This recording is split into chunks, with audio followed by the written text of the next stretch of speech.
آپ کے زبان سے ہی سن چکے ہیں کہ آپ نے 4 شادی کی ہے، تو اتنے سارے کام اس کے ساتھ اور 4 شادیاں، تو فیملی مینٹیننگ جو بات ہے وہ آپ اتنے سارے کاموں کے ساتھ کیسے کر سکتے ہیں؟ شاید جیسا کہ آپ اس وقت بنگلہ دیش میں ہیں، آپ کا فیملی جو 4 بیویاں ہیں وہ کہاں ہیں، کیا کر رہے ہیں؟ کسی ایک کو ہمارے آن لائن سسٹم میں داخل کرائیں پڑھنے کے لیے، جی، پھر وہ بتائے گی کہ سباق میری بیویاں بھی پڑھاتی ہیں اور میری بیٹیاں بھی پڑھاتی ہیں ایک ہی جگہ پر، تو ظاہر اگر کچھ ہلکا سا بھی اختلاف ہوتا تو ایسا ممکن نہیں تھا۔ آپ جیسے پاکستان سے بنگلہ دیش میں آئے ہیں، ہم بھی چاہتے ہیں کہ ہم بھی پاکستان جائیں، وہاں جو بڑے بڑے ادارے ہیں وہاں جا کر ہم پڑھیں، سبق حاصل کریں، آپ لوگوں کے ساتھ ملاقات کریں، دیکھیں۔ امت مسلمہ جو ہے اس زمانے میں بہت خراب دن گزر رہے ہیں، فلسطین میں، غزہ میں، سیریا میں، ہر جگہ۔ ہمیں کیا کرنا ہے؟ ہم سنتے ہیں کہ ہمیں دعا کرنی چاہیے، اس کے سوا اور کیا کیا کرنا ہے ہمیں؟ ہم پاکستان کے بارے میں سنتے ہیں کہ وہاں سیکورٹی ایشوز ہے، آپ جو کام کر رہے ہیں آپ کے خلاف کبھی بھی ایسا کوئی ڈر ہوتا ہے؟ السلام علیکم ورحمۃ اللہ۔ محترم ناظرین، آج ہم بہت خوش قسمت ہے کہ ہمارے MBA ٹائمز کے اس اسپیشل شو میں ہمارے ساتھ موجود ہے پاکستان کے بہت مشہور عالم دین، مبلغ اسلام اور ترجمان اہل سنت والجماعت حضرت مولانا الیاس گھمن دامت برکاتہم۔ حضرت، آپ کو ہمارے اس شو میں ہم خوش آمدید کرتے ہیں۔ کیسے ہے بنگلہ دیش سفر، کیسا چل رہا ہے؟ الحمدللہ ثم الحمدللہ، بہت اچھا۔ کیسا لگ رہا ہے ہمارا بنگلہ دیش؟ آپ کیا دیکھ رہے ہیں؟ بسم اللہ الرحمن الرحیم۔ میری کافی عرصہ سے خواہش تھی کہ بنگلہ دیش کا سفر ہو، کیونکہ بنگلہ دیش ایک اسلامی ملک ہے، جی، اور گزشتہ اس کی جو حیثیت ہے پاکستان کے ساتھ ہم اس کو بہت اچھی طرح دیکھتے ہیں، لیکن کچھ وقت گزرا، اللہ تعالیٰ نے ایسے اسباب پیدا فرمائے کہ آنا ہوا، اور میں تقریباً 4 دن سے بنگلہ دیش میں ہوں، مختلف شہروں میں گیا ہوں۔ جی، میں نے بنگلہ دیش کے علماء کو، عوام کو بہت زیادہ دین سے محبت کرنے والا پایا۔ ایک خاص سوال ہے اس بارے میں کہ بولا جاتا ہے پاکستان کے جو علماء کرام ہے اور وہاں کا جو اسلامی محل ہے وہ بہت آگے جا چکے ہیں، سیاست کے میدان میں، میڈیا میں، آن لائن میں، بہت سارے جگہ، لیکن اس کے برخلاف بنگلہ دیش میں علماء کرام جو ہے، اسلامی محل جو ہے، یہ بہت پیچھے رہ گئے ہیں، یہ بولا جاتا ہے۔ تو آپ کے نظر میں اس کا وجہ کیا ہے یا مستقبل کیا ہو سکتا ہے؟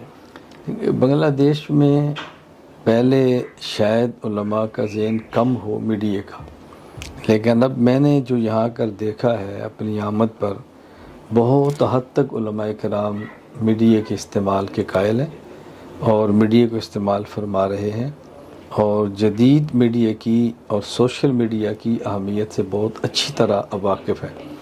گزشتہ جو ہوا سو ہوا، لیکن مجھے امید ہے کہ انشاءاللہ اب ہمارا دیندار اہل علم کا طبقہ بھی جدید اور سوشل میڈیا کو استعمال کرے گا، اور انشاءاللہ اس کو دین کے لیے استعمال کریں گے۔ اب کافی حد تک بیداری ہے اور بہت زیادہ اس کا سب کو احساس ہے۔ ہم جس کو مین اسٹریم میڈیا کہتے ہیں، ٹی وی چینل جو ہے، پاکستان کے چینل میں ہم دیکھتے ہیں کہ آپ آتے ہیں اور بہت سارے علماء کرام آ جاتے ہیں، لیکن بنگلہ دیش کا جو ٹی وی چینل ہے وہاں علماء کرام نہیں آتے یا ان کو نہیں بلایا جاتا، بہت پیچھے رہ گئے ہیں۔ اور اس کا ایک وجہ یہ بولا جاتا ہے کہ 1971 میں جو جنگ ہوئے تھے تو یہاں کے علماء کرام جو ہے وہ اس جنگ کے خلاف تھے۔ گزشتہ وقت میں علماء کرام ٹی وی پر کیوں نہیں آئے یا ان کو ٹی وی والوں نے کیوں نہیں بلایا، وہ تو ٹی وی والے ہی جانتے ہیں، لیکن میرا خیال یہ ہے کہ اب اگر علماء کرام کو ٹی وی پر بلایا جائے تو علماء کرام انکار نہیں کریں گے، اور ٹی وی والوں کو بھی چاہیے کہ دینی مسائل کے لیے، امت کی رہنمائی کے لیے علماء کرام سے رابطہ کریں، رجوع کریں، علماء کو عزت احترام کے ساتھ بلائیں، اور علماء کو بھی چاہیے کہ جانا چاہیے۔ حضرت، آپ کو ہم بہت وقت سے دیکھ رہے ہیں کہ آپ جہاد کے میدان میں بھی تھے، اللہ آپ کو قبول فرمائے، اور اس کے ساتھ آپ تحریر کے میدان میں بھی ہیں اور خطابات کے میدان میں ہیں، آپ پورے دنیا گھوم رہے ہیں، تو یہ سب کام آپ ایک ساتھ کیسے کر سکتے ہیں؟ یہ بہت ہمارا جو آڈینس ہے ان کا بہت بڑا سوال یہ تھا کہ یہ حضرت اتنے سارے کام ایک ساتھ کیسے کر سکتے ہیں؟ اصل میں تو جتنے بھی کام ہیں یہ اللہ تعالیٰ کے فضل، اللہ کے کرم، اللہ کی رحمت کے بغیر ممکن ہی نہیں ہے، جی، اور باقی بظاہر جو درجہ اسباب میں نظر آتا ہے وہ یہ کہ جو میرے پاس اسباب ہیں، جو میرے اندر صلاحیت ہے یا جتنی طاقت توانائی اللہ نے مجھے دی ہے، میں نے وہ ساری کی ساری اس کام پہ لگا دی ہے۔ اور جب انسان اخلاص کے ساتھ ایک کام میں چل پڑتا ہے تو اللہ تعالیٰ اس کے لیے ان سارے کاموں کو آسان فرما دیتے ہیں۔ اللہ تعالیٰ کا بہت کرم ہے کہ میرا پاکستان میں ایک بہت بڑا ادارہ مرکز اہل سنت والجماعت کے نام سے قائم ہے، جی جو جنوری 2003 میں بنا تھا، اور خانقاہ حنفیہ موجود ہے۔ اس کے تحت پھر کئی مدارس اور خانقاہیں بھی ہیں۔ پاکستان کے قومی اخبارات پہ تقریباً ہر ہفتے کو میرے مضامین بھی چھپتے ہیں، اور ہمارا جو علمی سفر ہے وہ جاری ہے۔ 50 کے قریب کتب بحمد اللہ تعالیٰ لکھ کر باقاعدہ شائع ہو چکی ہیں، اور مزید کام جاری ہے۔ تو 12 جو بات آپ نے فرمائی ہے، یہ اللہ کے فضل اور اللہ کے کرم کے بغیر ممکن نہیں ہے، اور اللہ کا شکر ہے کہ الحمدللہ دین کے ہر شعبے میں اللہ تعالیٰ ہم سے کام لے رہا ہے۔ بس دعا کریں کہ اللہ تعالیٰ قبول فرمائے۔ اس کے ساتھ ایک اور بھی سوال یہ ہے کہ ہم آپ کے زبان سے ہی سن چکے ہیں کہ آپ نے 4 شادی کی ہیں، تو اتنے سارے کام، اس کے ساتھ اور 4 شادیاں، تو فیملی مینٹیننگ جو بات ہے وہ آپ اتنے سارے کاموں کے ساتھ کیسے کر سکتے ہیں؟ شاید جیسا کہ آپ اس وقت بنگلہ دیش میں ہیں، آپ کا فیملی جو 4 بیویاں ہیں وہ کہاں ہیں، کیا کر رہے ہیں؟ میں نے جیسے پہلے عرض کیا کہ یہ سارے کام اللہ تعالیٰ کے فضل، اللہ کے کرم کے بغیر ممکن نہیں ہے۔ میری جو پہلی شادی ہے ہمارے سرگودا کے بہت بڑے، بلکہ یہ کہا جائے کہ سب سے بڑے عالم مولانا عبدالجبار صاحب ہیں، ان کی بیٹی سے ہے، اور یہ میری شادی غالباً 93 کے اندر ہوئی تھی۔ اس سے اللہ نے بچے بھی دیے۔ جب میں نے مزید کام شروع کیا، اصلاح النساء کے نام سے مرکز قائم کیا، اور خواتین کا بہت رجوع ہوا، تو میں نے خود اپنی پہلی اہلیہ کی مشاورت کے ساتھ یہ طے کیا کہ اگر بیوی ہوگی تو خواتین کو سنبھالنا آسان ہوگا، اگر میرے اور خواتین کے درمیان بیوی نہیں ہوگی تو کافی پیچیدگیاں پیدا ہوں گی۔ تو اللہ تعالیٰ نے فضل فرمایا، ہمارے پاس تخصص میں میرے پاس ایک طالب علم تھے، انہوں نے اپنی ہمشیرہ کا رشتہ مجھے دیا، اللہ نے اس سے بچے دیے۔ پھر اللہ تعالیٰ کا کرم ہے کہ ایک حافظہ عالمہ سیدہ خاتون، ان سے نکاح ہوا، ان سے بھی میرے بچے ہیں۔ پھر چوتھا نکاح ہے بحمدللہ، ان سے بھی بچے ہیں۔ تو میرا شادیوں کا جو بنیادی مقصد تھا وہ یہ تھا کہ خواتین میں خواتین کام کریں۔ جی، میں اس کے لیے اللہ سے دعا بھی مانگتا تھا، گھر والوں سے مشورہ بھی کرتا تھا، دوستوں سے بات بھی کرتا تھا۔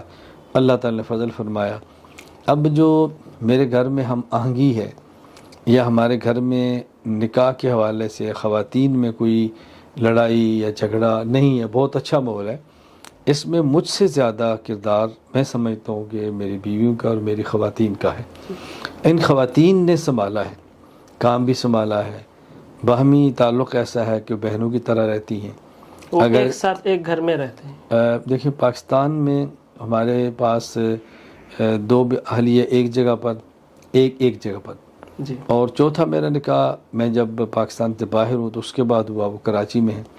اب 2 اہلیہ اس وقت میرے پاس استنبول میں ہیں، اور 2 پاکستان میں۔ جن 2 کے ویزے لگ گئے ہیں جی، وہ استنبول میں، جن کا ویزا نہیں لگا وہ پاکستان میں۔ لیکن جو پاکستان میں رہتی ہیں اب ان کا بھی ویزا لگتا ہے، مثلا سعودیہ ہے، بحرین ہے، میرے ساتھ ممالک میں سفر کرتی ہیں۔ اور پھر ایسا ہوتا ہے کہ جو ایک گھر والی اگر میرے ساتھ سفر کرتی ہے تو اس کے بچے دوسری اہلیہ سنبھالتی ہے۔ واہ، کیا جی، بات ہے۔ ایسے ہی ہوتا ہے۔ اور اب بھی مثلا بڑی جو دوسری اہلیہ سے بڑی بیٹی ہے وہ پڑھ رہی ہے، تو اس کو میری تیسری اہلیہ نے سنبھالا ہے، وہ ان کی تیاری کرا رہی ہے، وہ ان کو سنبھال رہی ہے۔ تو خوشی کی بات یہ ہے کہ میری بیٹیوں نے جو کہ شادی شدہ ہیں اور ان سے بچے ہیں ان کے، اسی طرح جو میرے بیٹے ہیں بڑے، جی، کسی ایک نے بھی میرے نکاح کے معاملے پر نہ ہی مجھ سے اختلاف کیے اور نہ ہی مجھ سے دوری اختیار کی ہے۔ خود میرے بھائیوں نے بھی مجھ سے اس معاملے پر اختلاف نہیں کیا، یعنی میرے بھائی یا میری بیویاں یا میری بیٹیاں یا میرے بیٹے سب اس معاملے میرے ساتھ متفق ہیں۔ اور میں یہ پھر کہوں گا، ایک تو اللہ کا فضل اور کرم ہے، اور دوسرا میں سمجھتا ہوں کہ میری بیویوں کی مہربانی ہے، میری بڑی بیٹیوں کی ہے، میرے بیٹوں کی ہے، کہ اس معاملے میں میرا ساتھ تو دیا ہے اور رکاوٹ نہیں بنے۔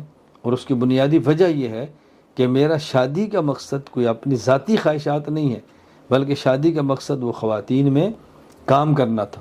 اور میں اپنے دوستوں سے کہا کرتا ہوں کہ یہ بات میں غلط کہتا ہوں یا یہ بات میں ٹھیک کہتا ہوں، اس کا فیصلہ میں نہیں کرتا، جی اس کا فیصلہ آپ لوگ کریں کہ اپنی والدہ کو، بہن کو، بیٹی کو، اگر بیوی ہے تو ان کو کسی ایک کو ہمارے آن لائن سسٹم میں داخل کرائیں پڑھنے کے لیے۔ جی پھر وہ بتائے گی کہ سباق میری بیویاں بھی پڑھاتی ہیں اور میری بیٹیاں بھی پڑھاتی ہیں ایک ہی جگہ پر، تو ظاہر اگر کچھ ہلکا سا بھی اختلاف ہوتا تو ایسا ممکن نہیں تھا۔ بہرحال یہ اللہ تعالیٰ کا فضل اور کرم ہے، اور میں سمجھتا ہوں کہ مجھ سے زیادہ میری گھر والیوں کا یہ کردار ہے کہ وہ باہمی اکٹھی رہتی ہیں، اور ان کے اکٹھا رہنے سے، ان کے باہمی محبت اور میرے ساتھ تعاون کرنے سے میرے دینی اسوار بہت اچھے رہتے ہیں۔ کبھی میرے کسی دینی سفر کے راستے میں الحمدللہ میری بیوی، میری بیٹی، میرا بیٹا کوئی بھی رکاوٹ نہیں بنا۔ اللہ ان کو اپنی شان کے مطابق اجر عطا فرمائے۔ آمین آمین۔ لیکن بنگلہ دیش میں عام لوگوں کے اندر تو ہے، حالانکہ اسلامی جو محل ہے، علماء کرام جو ہے، اس میں بھی ایک سے زیادہ شادی کرنے میں کچھ مختلف نظر ہمیں آتے ہیں۔ اب کیا کہیں گے اس بارے میں؟ دیکھیں، میں گزارش کرتا ہوں کہ باوجود اس کے کہ میرے 4 نکاح ہیں، چاروں سے اولاد ہے، چاروں بیویوں کا آپس میں پیار اور محبت ہے، میں نے کبھی بھی میڈیا پر اس کا تذکرہ از خود نہیں کیا الا ایک کو پوچھے، جی، اور میں نے کبھی بھی ایک سے زائد شادیوں کی ترغیب بھی نہیں دی، اور اپنے متعلقین کو میں اس معاملے پر نہیں کہتا کہ آپ ایک سے زائد شادیاں کریں۔ اس کی وجہ ہر بندے کے گھر کے حالات وہ اپنے لیے بہتر سمجھتا ہے۔ جی، لوگوں میں دینی تربیت کی کمی ہے، ہمارے ہاں مسائل پیدا ہو جاتے ہیں، اور پھر شادی کا تعلق ضرورت کے ساتھ ہے۔ بعض ایسے بندے بھی ہیں جی، کہ جن نے ضرورت محسوس نہیں کی اور ایک شادی بھی نہیں کی۔ خود شیخ ابو غدہ رحمہ اللہ نے کتاب لکھی ہے العلماء العزاب الذین اثروا العلم علی الزواج۔ جی، کتنے علماء گزرے ہیں جن نے ایک نکاح بھی نہیں کیا، تو ان پر کوئی اعتراض تو نہیں ہے؟ جی، اچھا، بعض ایسے ہیں جن نے 2 کر لی ہیں، کسی کی دینی تقاضے تھے تو انہوں نے زائد کر لی۔ تو نکاح ایک انسان کا ذاتی معاملہ اور اس کی ضرورت سے تعلق رکھتا ہے۔ جی، وہ اپنی ضرورت کو خود بہتر سمجھتا ہے کہ مجھے ایک کرنی چاہیے یا ایک کس سے زائد کرنی چاہیے۔ شریعت نے اجازت ضرور دی ہے کہ کوئی آدمی ایک سے زائد نکاح کرے، اگر وہ حقوق سارے ادا کر سکتا ہو تو ٹھیک ہے، اور اس معاملے میں مرد کو اپنی بیوی کو اعتماد میں ضرور لینا چاہیے۔ ہم سے بہت سارے لوگ پوچھتے ہیں جی دوسرے نکاح کے لیے پہلی بیوی کی اجازت شرط ہے، تو میں کہا کرتا ہوں اجازت تو شرط نہیں ہے، لیکن اعتماد شرط ہے۔ اگر اعتماد کے ساتھ کریں گے تو خانگی مسائل پیدا نہیں ہوں گے، جی، اعتماد کے بغیر کریں گے تو خانگی مسائل پیدا ہوں گے۔ دوسرے نکاح کو رواج دینا چاہیے، لیکن اس سے پہلے نکاح کو صحیح طریقے سے چلانا چاہیے، اور اس کے حقوق ادا کرنے چاہیے، ذہن سازی کرنی چاہیے، شوہر کی اور بیوی دونوں کی ضروری ہے۔